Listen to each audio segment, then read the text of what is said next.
Join me in welcoming Shawn and Michael. Hey guys, how you doing today? Doing well. How are you? Good to see you. Yeah, great to see you. So tell us a little bit about each of yourselves and then how you came up with the book, Kiss Your Dragons. Awesome. I'll let you go, Michael. My name is Michael Harper, and I am the co-author of Kiss Your Dragons, and I am we're all recovering something or other, right? So I'm a recovering nonprofit person who doesn't have a ton of experience in corporate world stuff, yet have jumped into consulting and teaching and facilitating and loving it. And I play the archetype in the book, where it is the reluctant person on the journey. That could not say more about Michael. So, hi everyone. I'm Shawn Nason, man on fire, disruptor, blow shit up guy, reformed or recovering. I don't know how you want to put that. Pastor, corporate America, guy who started his own company because he was tired of dealing with the status quo. And I think that's how this book, Michael and I have worked together now, known each other for 10 years. I met Michael when I worked in corporate America, and then Michael joined with me about 4 years ago. And we had this amazing journey, and our dear friend Robin, who could not be on the live today because she has a real job right now, and she really hates us for that because she's helping out a company for us. We realized we had this amazing story to tell. Didn't start out as Kiss Your Dragons or that theme. It started out something else, but through a journey over and during the pandemic in the summer of 2020, Kiss Your Dragons came to life. So tell us, what do you mean by Kiss Your Dragons? Yeah, I'll give you my interpretation, and then Michael will definitely give his. Kiss Your Dragons, really, for me, is based in a movie called How to Train Your Dragons. And there was Hiccup and Toothless. Hiccup, a 15-year-old boy, Toothless, this dragon who had been taught, and Hiccup, who in his whole life had been taught to kill dragons, slay your dragons. How many times have you heard that, Steve, in life? Go slay those dragons, right? They breathe fire, they kill you. Well, the day came when Hiccup was confronted and met Toothless, and he couldn't do it. He couldn't slay the dragon.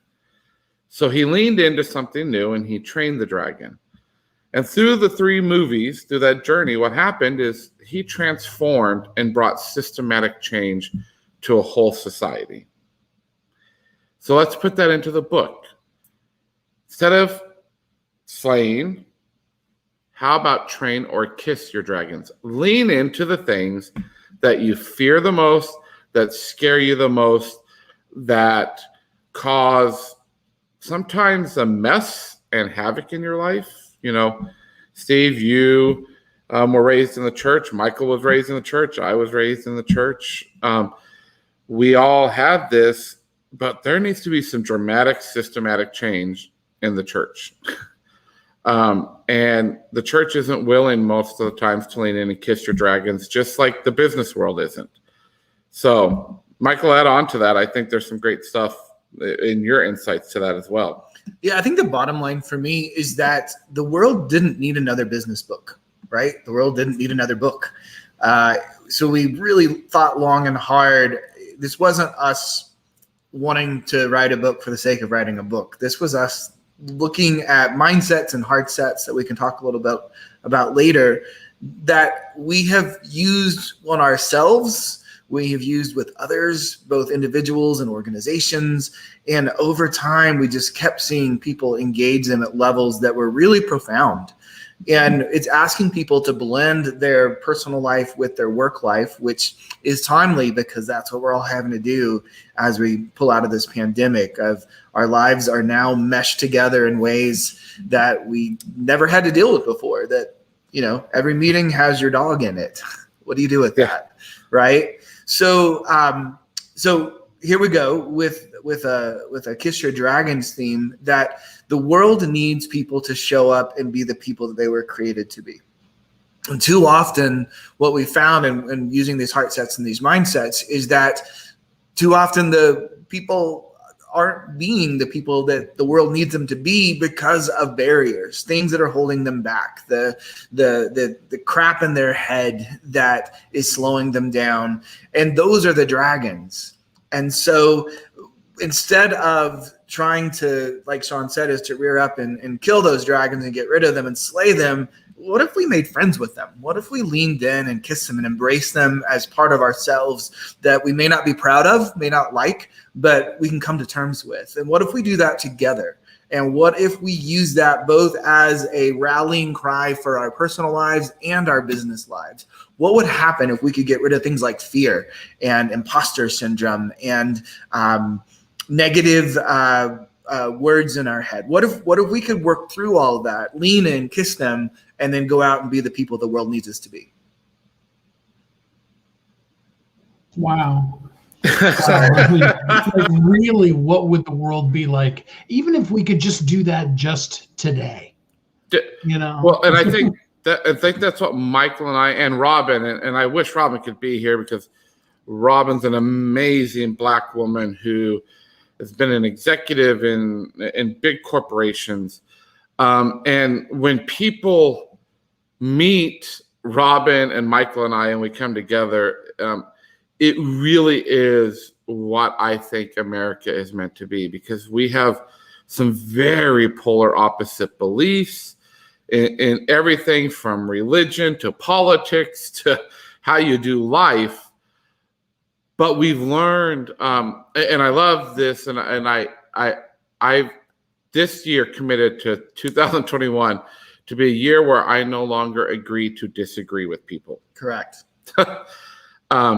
Because what I will do is I will agree to respect you and listen to you. And my gosh, Steve, what if the world would just stop and listen to each other? And I think, and Michael I think you agree with this. That's the whole concept of, the subtitle of the book, Steve, is Radical Relationships, Bold Heartsets, and Changing the World. And we are really big about radical relationships. And you say those terminologies and people say, oh, I understand radical relationships. Bullshit. No, you don't. If you say you do that quickly, you got it wrong. Sorry. Yeah. And I hope you don't mind, Steve. Got a copy of the book right here, Kiss Your Dragons. Michael has his friend Ed. I have a dragon. He has a dragon.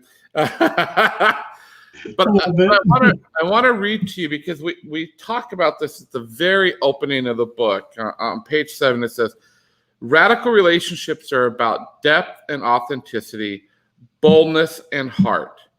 More importantly, they're about being willing to be in relationships with people and systems. So this is where it gets to business as well, that are very different from where you are, and embracing the mess that comes with it. Done well, radical relationships are enlivening.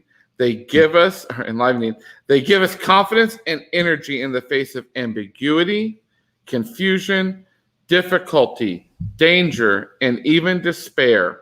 They build our trust in ourselves and in others. We need them now more than ever.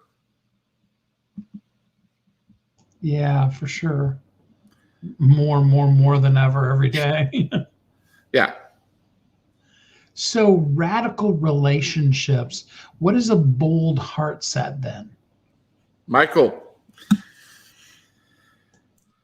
In the business world especially, how often do you hear mindsets as a stupid throwaway business word, right?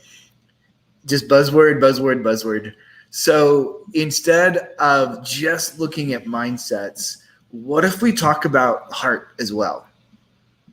So yes, mindsets are important, and we use the definition of mindsets that it's what's in our heads, what's in our minds that drive our behavior. So our values, our beliefs, whatever it is that drive in our heads that drive our behavior. When you look at it, that's just part of the story. What about really zeroing in on heart sets? So a heart set is the feeling that you have, the what's driving you on an emotional level that you just can't get away from, that you would like to sometimes, but getting into where your heart is. And then we spend a lot of time thinking and talking about what is that journey between your head and your heart, and where does it start? Mm-hmm. And what is it? When does the head drive the heart, and when does the heart drive the head? And when you start framing it differently like that, a mindset becomes a thing of the past, that you really have to connect the feeling part of it. And that gets back to just being humans, right? That living with empathy, focusing on people first. And that is not easy, and not everyone can agree on what that means. So that's where the messiness comes in. How important is it really that we agree? I mean, what if we do disagree? I mean, isn't that still okay too? Yeah. So again, when I say I agree to, I don't like the terminology agree to disagree.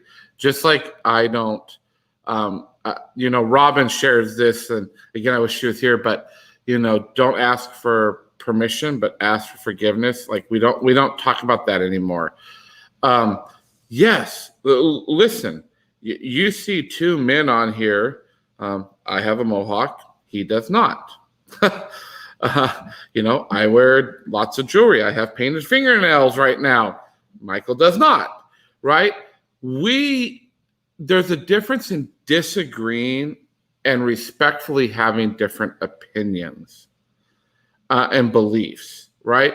Like, do I believe everything the same way that you do, Steve, or that Michael does, or that Robin does, or even my wife, who I've been married to for 24 years? And this is where it gets into one of these heart sets that we talk about in the book, around a swarm. So how many times have you heard, Steve, your vibe attracts your tribe? Oh, yeah. Right? Okay. So I can talk about this because I'm Native American. I'm from a tribe. So literally. So, right. Typically when we talk about a vibe attracts your tribe, it's people that have your same energies, most of the time look like you, think like you, believe like you, and you surround yourself with that group of people, right? How does that really bring systematic change in a business? It doesn't. So in the concept in the book, one of the things we talk about is a swarm, because dragons travel in swarms. And see Ed's traveling through here with Michael. And I don't have mine. But in that swarm, the dragons are different sizes, different colors, different types, have different roles. So if you surround yourself with that, if I surrounded myself with people that wore mohawks, bleached their hair, wore diamonds all day, what good would that do me? And let's tie it back to a common theme between us. Church. How many people sit in churches that act the same, look the same, do the same, be the same? Roll your eyes, right? Like, I'm over it, right? I want to be surrounded by people that are going to challenge me and teach me to listen, and ultimately teach me to change mindsets. That's where we bring this mindset heart set combination in. If I surrounded myself with people that did everything like me, holy cow, this world would suck. I don't need a whole world of Shawns. The world doesn't need a whole world of Shawns, right? And the world doesn't need a whole world of Michaels or Steves or Robins or anyone else. So that is where disagree, and I just don't like that word. I'm not going to disagree with you, but I'm going to listen to you, and I'm going to respect you, and you're going to believe things different. And imagine if we did that in the world today. So for me, it's goes back to the behavior. So if we disagree, and that causes me to do things like avoid you and say things about you and post things about you and find ways to make your life hard or any of those things that go with negative behaviors, then we have a problem. Yep. What we're saying is we disagree, so let's take a step in. And when you take a step in, you really have to do things like start listening and reflecting on what's going on that causes you to disagree. And so, yeah, I mean, we're talking semantics. So, yes, disagreement is good. We can't all agree on everything all the time. What we're saying is in that swarm, you've got to intentionally seek out people that you do disagree with and let them challenge you. And the letting you challenge you, that's the kissing of the dragon. That's the leaning into the dragon and making friends with the dragon. And it sucks for a lot of us most of the time. But too often people would rather take the easy way out and, just go off and ignore other people. And what we're saying is, no, this is hard work. It gets messy, and that messiness is where you grow. And the messier it is, the more you can grow. Aren't you ready to grow? Or do we want to be the same people we are 5 years from now? Oh, that is so good. I mean, just embracing just that one little thing of inviting opposite opinions. I have this weird radical idea that'll never catch on. Actually, I hope it will, but it's let's teach history just as history. There are some really awful parts of history. There are some really amazing parts of history. It just is. We can't change it. We wish we could. We take away a lot of things that happened in history if we could change them, but they happened. Now we have to move forward and, be the best we can be today. And claim that story, right? Yeah. Claim the story, come together, move on. Yeah. It goes back to the good, bad, the ugly, right? Mm-hmm. We have some great parts of history. We have some bad parts. We have some ugly parts. Mm-hmm. But we can't erase it. And it's the same in business. It's the same in everything in life. The good, bad, and the, I've been married for 24 years. Michael's almost 25 years, right? Everything has not been 24, 25 years of good. There's been good, bad, and ugly. But we're better today because of that. We're better today in history and in our country and in businesses because of that. Embrace it. Don't have to like it, but move forward. And to me, that's kiss your dragon. It is. That is kiss your dragon. And where radical relationships and the swarm concept is kind of the launch pad. There's also practical stuff and what we're trying to get people to engage. And my favorite is falling in love with the right problem. Yep. That so often while we're trying to have these radical relationships and we're trying to be able to engage in what it means to be in a swarm, there's a lot of BS out there. And it's because we're falling in love with the wrong problem. We're so focused on something that makes us feel good instead of really getting at the root cause of what's happening. And we see it all the time, is that we would rather do the easier work, or even if it's hard work, it's wasted time because all you're doing is going in the wrong direction. So I had a really great conversation with someone a few weeks ago, and that they were blaming everybody and everything what was wrong with work.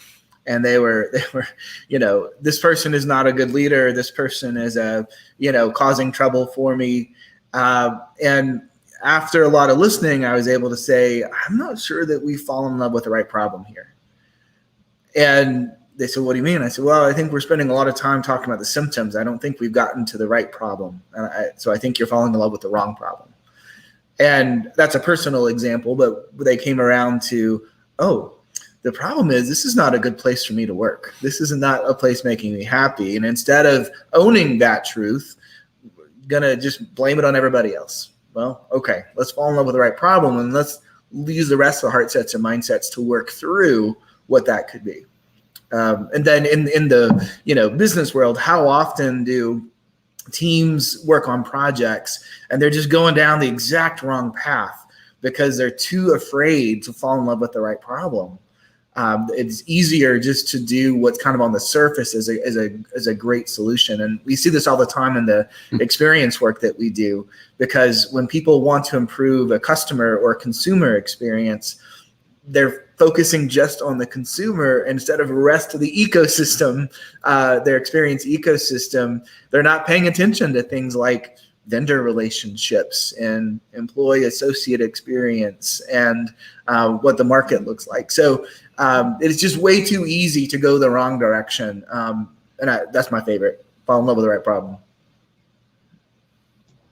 So let's give the people something that they can do. I mean, besides get the book, I just put the link in the comments again so people can get the book. But what's one thing that they could do today to begin to start kissing their dragons? I'll give you mine, and then Michael will give you his. I think the first thing to do is just identify you have a dragon, right? So, and leaning into the thing that you're scared of, you fear, you're afraid to address, acknowledging it, and then finding another dragon or another person to put in your swarm that may think and look and act different than you. And that's not always easy. Mine, and if those who know me well enough will cringe and or laugh when I say this, just to preface that, but mine is just do something today. That all those barriers that get in people's way, one of the other mindsets we use is a bias towards action. And there's so many things that hold us back. There's so many things that go through our head, most of it fear-based, that prevent us from just doing something. So you don't have to change the world today. You don't have to to make headlines. You just need to do something to get yourself unstuck and taking a step closer to making that dragon be your friend. That is so awesome. So if somebody wants to go deeper with you, I mean, they need to get the book. Absolutely. Kiss Your Dragons. It's available today for free on Amazon. But if they wanted to do deeper work with you, where can they go to connect with you? Yeah, I think two websites, either to my website, shawnnason.com, or to Mofi, MOFI.co. So Mofi.co or shawnnason.com. And you can get to either Michael and I through either one of those websites. All right. Well, give us some closing words before we end up here, each of you. I'll turn it to Michael to give. What we are calling on the world to do and challenging anybody who will listen, we are inviting you on a dangerous, messy, scary journey. And I can say that because that's been my journey. And I will say that the messiness is 100% worth it. When we really engage this journey, we even put a warning at the beginning of the book. You'll see if you download it today. But is a warning that says this is not for everybody. But if it's for you, fasten your seatbelt, put on your armor, let's go. And it's worth it. It's worth every bit of it. Yep. And in the book, Michael laughs. It's my 3-point sermon. I preach it every day, everywhere I go. To leaders, to people in general. First is learn to be transparent. Second is to build those radical relationships. And most importantly, third is to love people. And if you do those 3 things, it's really easy to kiss your dragons. Shawn and Michael, I appreciate both of you. I wish Robin could have been with us, but I appreciate both of you, your book, and for spending some time with us here on the show today. Well, thank you. And thank you for all that you do for us, Steve.